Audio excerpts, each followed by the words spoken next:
You're listening to Admitting Diagnosis, the Journal Watch podcast for the week ending November 21st. I'm Joe Elia. You know the drill by now. We offer a brief summary of the news, an interview, and sometimes a smile.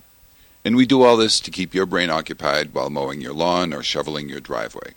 And for your part, if you want me to know you're out there listening, give me a call and leave some reactions to all this at 617-440-4374.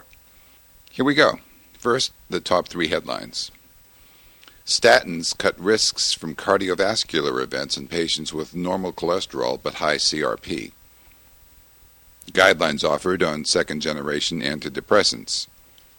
And ginkgo doesn't prevent dementia. Now some details. First, the statins story. The New England Journal of Medicine carried a report from the Jupiter trial in which 18,000 patients without high cholesterol but with high C-reactive protein levels, that is 2 milligrams or higher, were randomized to rosuvastatin or placebo. The study was stopped after about 2 years when those on statins showed a drop in major cardiovascular events relative to those on placebo. Writing in Journal Watch Cardiology, Joel Gore says the results regarding the value of high-sensitivity CRP testing are inconclusive, and that there are no obvious changes needed in guidelines on CRP testing. Next, the second-generation antidepressant guidelines. They aren't really surprising, but they're good to keep in mind. First, the second-generation drugs are all about equally effective, so choose among them on the basis of their side effects profiles and patient preferences. Second, assess the patient's status regularly, starting within 2 weeks of prescribing. Third, change the treatment if there's no response within 2 months. And finally, bear in mind that first episode treatments should continue for about 6 months, and those with recurrent depression, even if they respond to treatment, should remain on the regimen for much longer, perhaps years or permanently. And our last story is actually the subject of our interview, and here we go. Here is our interview. Earlier this week, JAMA published the results of a long-term trial of ginkgo extract for preventing dementia. The results weren't encouraging for ginkgo fans. The trial was conducted in 5 academic medical centers and encompassed some 3,000 subjects, initially free of dementia. They were randomized to twice-daily ginkgo extract or twice-daily placebo and followed for roughly 6 years. By the end of that 6-year follow-up, the incidence rate of dementia was roughly equivalent between both the placebo and the treatment groups. We've asked Dr. Steven DeKosky, the Dean of the University of Virginia School of Medicine and the first author on the paper, to talk about it with us. Dean DeKosky, thank you for taking the time with us this evening. It's my pleasure. Ginkgo extract is, according to one estimate, a $100 million a year industry in the U.S. alone. Are there that many people taking the stuff? It's hard to know exactly how many people take it. Those are the approximate dollars exchanged. It is in some mixtures as well as being in pills which specifically only have ginkgo. But a lot of people do take it probably regularly and some less regularly for various indications or various things that they believe it helps. And it's not only then dementia, but it's things like heart health and other things, right? Yes, usually for these sorts of supplements or complementary medications, because of the limitations on what kinds of things can be claimed, they are usually associated with things like to preserve heart health or brain health or vascular health.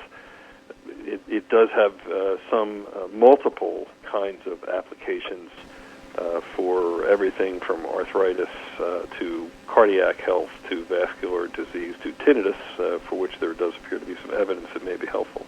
In the course of this research, were you surprised by any of the findings?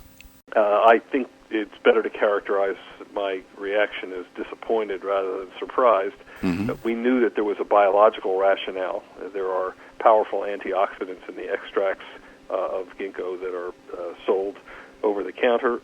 We found out actually after the study had begun that there were some potential basic science findings of actions against the proteins that are altered in Alzheimer's disease that might have proven helpful. But we know that the literature is filled with studies where it looked as if the biological rationale for the pill was strong, but when it was put into humans, it didn't work. And so we by no means knew what the outcome of this study would be. Powerful antioxidants, you might predict, could slow down the progression of disease, maybe even a better rationale for that than that they would acutely make your memory better. And that's what we were looking for. Could we slow down the progression or the entry of people into dementia if they faithfully took the medication for a long period of time and started when they were cognitively normal? And we didn't find evidence that it had any effect at all on the course of disease. There was a subgroup of patients who had a history of cardiovascular disease at baseline, at study entry. And ginkgo extract seemed to have had an adverse effect there. Is that right? Well, there are all sorts of sub-analyses that you can do. Everyone loves to pick apart data sets after they're done. This is called data mining or data exploration. In this particular case, there was this one group that had this happen. On the other hand, there were other places, for example, where there were very different effects. In a very small group of patients, it looked like there was less vascular dementia that emerged in the people who took the drug versus those who didn't. Again, very small numbers. And yet the number of people who had vascular disease plus Alzheimer's wasn't decreased at all in the group that took ginkgo. So in the editorial that accompanied the article, the caution was made by Lon Schneider that when you take these small subgroups out of a larger study, and the study was powered for a specific answer using the large number of people, you have to be very cautious about whether you draw any conclusions that you would act on from a smaller group. It would be a bit counterintuitive to have vascular problems emerge from something which had been for so long regarded as something that was positive for vascular disease, and we don't have a mechanism by which that would happen. Most importantly, it wasn't powered to show us those sorts of changes. I see. And so if according to your analysis of the primary outcomes, I think there were the two were dementia and or Alzheimer's disease. Is that right? Right. All-cause dementia, meaning all people who descended to meet a diagnostic criteria of the diagnostic criteria of dementia, and then we had a panel of experts who would look at all of the data from all the patients, including their imaging, and give them a specific diagnosis, research diagnosis for the study, whether it was Alzheimer's disease or Lewy body disease, vascular dementia. And it turns out, as we expected, that about 85% of all of the cases in this group were Alzheimer's. So we had lots of power to look at Alzheimer's disease as well as all-cause dementia. And so when you looked at those outcomes, there was no effect from ginkgo extract. No, there was nothing there. In fact, and people have made another point of this as well, looking maybe too hard at the data. There were actually more people who were on ginkgo who developed dementia than there were people on placebo who developed dementia. So the numbers were in favor of ginkgo having more of a risk, but it wasn't significant at all, and basically it amounts to no effect. Okay. Are there resources that clinicians can point their patients to for more information about treatments like this? Yes. Probably the best place to go is to the website for the National Center for Complementary and Alternative Medications. They were the major sponsor of this trial at the NIH. Their mission is to look at these sorts of complementary medicines, alternative medications, put them into trials that are the scientific standards that we use for the FDA to approve a drug for prescription, and determine whether or not they're effective. So they've looked at echinacea and St. John's wort. They do a variety of other kinds of studies, and they were the major sponsors of the ginkgo trial. On their website, you can find a lot of information about complementary and alternative medications, what's believed about them, frequently what the side effects are, or what sorts of studies have been done to see whether or not they can do what it's claimed that they can do. I'll put the URL for that website and the accompanying material with the interview here, so Terrific. People can find. And one of the issues is for many of the places who sell these medications, what you'll see on their websites will, of course, be things that are able to put their compounds in the most positive or favorable light. The objective aspects of this, that someone who doesn't have a conflict of interest and simply wants to know objectively, is there an effect of the compound or not, has to be someone who isn't associated with selling, and that's NCAM's position. The editorialist on your paper said that you had collected really the largest and conducted the longest running and had amassed the largest amount of data on this question that had not been sponsored by a company. Is that right? Yes. In fact, there weren't any studies this large that had been sponsored by a company. We have prevention trials take longer and take more people than do treatment trials to see whether over the course of 12 weeks or 24 weeks you could see an acute difference in people at the end of the trial. This is usually for people who are symptomatic, and you say at the end of the trial are their symptoms less marked than they were at the beginning. So this is actually the first trial ever to recruit a new cohort of people to be in it and actually finish. Others that have tried have generally had to stop because of side effects of whatever the preparation was, and didn't get an answer. And just to emphasize, you followed them for a median of about 6 years, didn't you?